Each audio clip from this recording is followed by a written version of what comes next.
An organic substance that can withstand environmental extremes and cannot be degraded by any enzyme is। Questions में कहा गया है कि एक ऑर्गेनिक सब्सटेंस है जो एनवायरमेंटल एक्सट्रीम्स में भी बना रहता है, ठीक है, खराब नहीं होता है, और can not be degraded by, किसी भी एंजाइम से डिग्रेड नहीं होता है, ठीक है। तो ऑर्गेनिक सब्सटेंस का नाम बताना है। पहला ऑप्शन है क्यूटिकल्स। क्यूटिकल्स एक तरीके की प्रोटेक्टिव वैक्स होती है,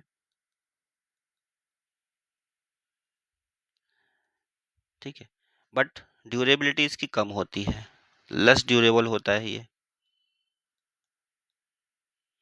सेकंड जो ऑप्शन है स्पोरोपोलेनिन है।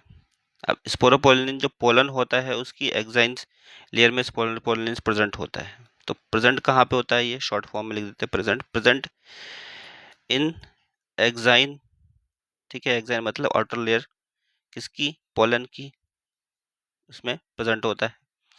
और अगर बात करें इसकी तो इसमें रेजिस्टेंस होता है,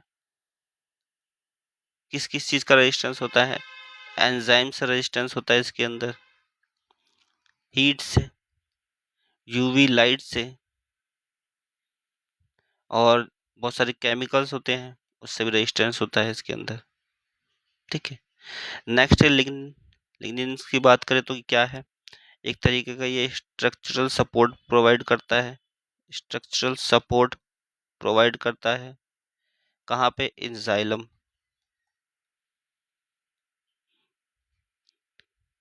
और डिग्रेड होता है, कुछ फंजाई हैं जो कि डिग्रेड कर सकती हैं इसको, degraded by some fungi,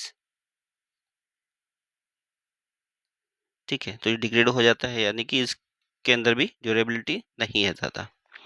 cellulose, cellulose ये डिग्रेड हो सकता है एंजाइम से, सेलुलेज एंजाइम होता है, ठीक है, उससे डिग्रेड हो जाता है।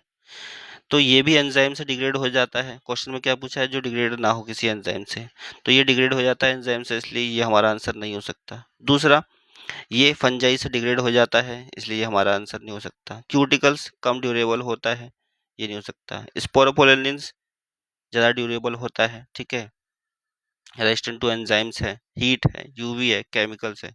तो राइट आंसर हमारा बी हो जाएगा।